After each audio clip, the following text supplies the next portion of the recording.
Democrats need 51. They need one more seat, and that seat is going to have to be North Carolina. Look what happens when I click it there. Democrats have 51. They take control of the Senate. North Carolina is where the former Democratic Governor Roy Cooper is running against Michael Whatley, a former chair of the Republican National Committee endorsed by President Trump. They're competing for the seat that was vacated by the Republican Thom Tillis, who's retiring at the end of his term after losing Trump's favor. Now, in the latest Fox News poll of North Carolina voters, Cooper was up 53% to 44%, 9 points ahead of Whatley. That is well outside the poll's margin of error. Joining me now is Roy Cooper, former governor of North Carolina and Democratic Senate candidate for the U.S. Senate. I don't know what to call you, Roy Cooper, because you've been the governor, you've been the attorney general, you've been something for about 40 years in that state. And if I'm recalling correctly, you've not lost an election in the entire time, but you're not taking this one for granted. No, we can't. There are too many people right now who are telling us that they want political leaders who will focus on the cost of living and the fact that their paychecks just aren't keeping up with it. They're looking up at the middle class thinking that I'll never get there. And they are very frustrated with this administration that promised them that cost of living would be the focus on day one. My opponent, Michael Whatley, he has spent his career as an insider DC lobbyist for big oil and utility companies. He owns their stock. The policies that he cheers on, like the war in Iran and higher interest rates charged by utility companies, also give him profit. And it's clear that he's ready to do whatever this administration, whatever this president wants him to do, regardless of whether it's good for the people of North Carolina. This is going to be a close race. It always is in North Carolina. We haven't elected a Democrat to the U.S. Senate since 2008. And in that year, North Carolina voted for Barack Obama for president. It always closes up at the end. There are polls that show things a lot closer than that. I need people's help. I need you to go to roycooper.com, volunteer, help us out, look at our policies to make stuff cost less for North Carolinians, because this is going to be a tough race, and we have to win North Carolina in order to take back the Senate.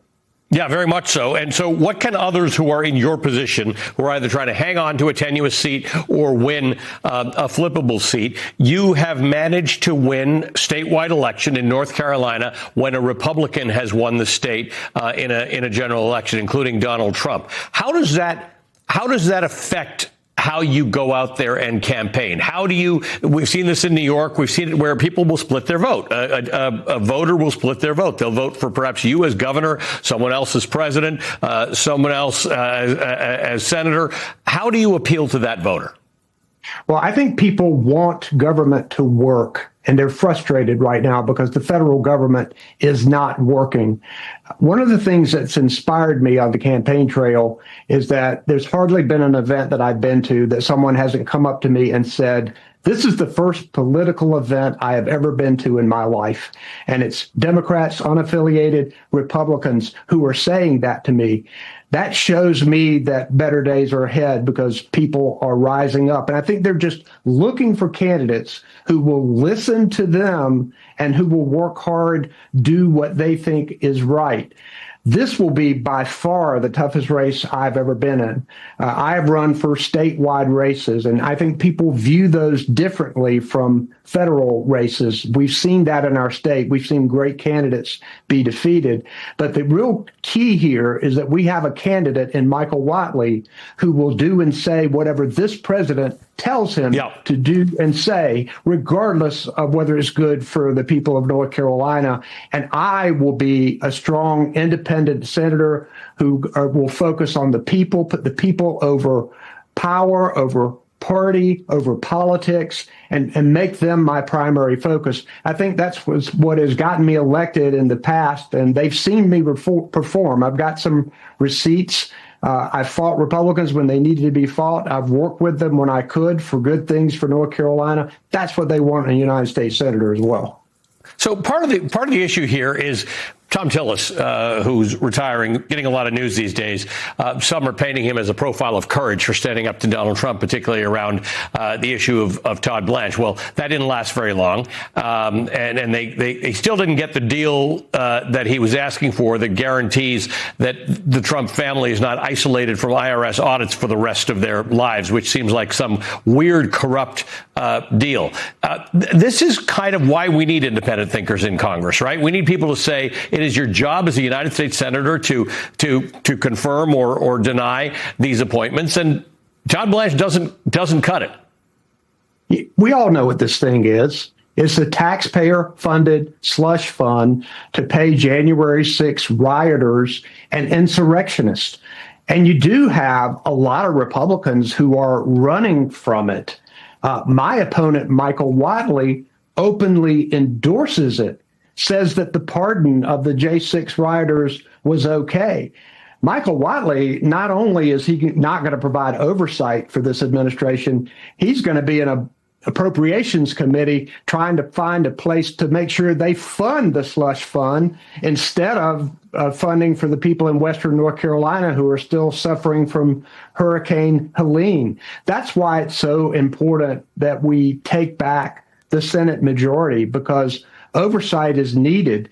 We need to bring back the checks and balances that the framers of the Constitution intended on trade and tariffs, on declaration of war, on budgetary matters. And it's time for the people to rise up and say, enough of this. The legislature is supposed to be a check on the executive in Washington. That's not happening now. We're seeing it time and again. And we need, as you say, independent thinkers who are going to put party and politics aside and do what's right.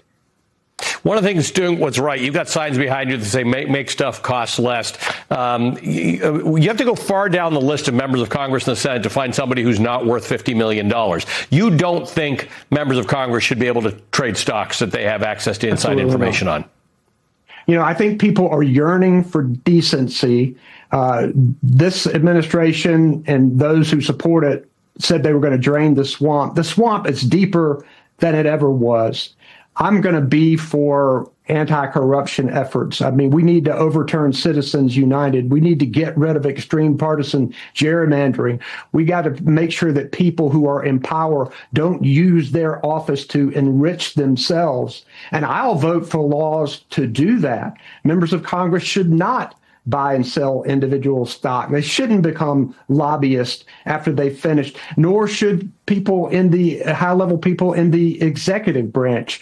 And I think we need leaders who will do that regardless of whether a law passes, because in Washington, they have said they were for it and they've arranged for them to be able to vote for it in some ways, but then it doesn't pass. Yeah. So regardless of passing, we need people who are going to stand up and actually do it. Before I became governor, as I was running for governor, I sold all of my individual stock. I will not buy and sell individual stock as a candidate or as a United States senator. I won't become a lobbyist afterward. I'm going to vote for legislation that gets rid of corruption in Washington. It's time for people to stand up and vote for leaders who will do those things, not just say they're going to do those things.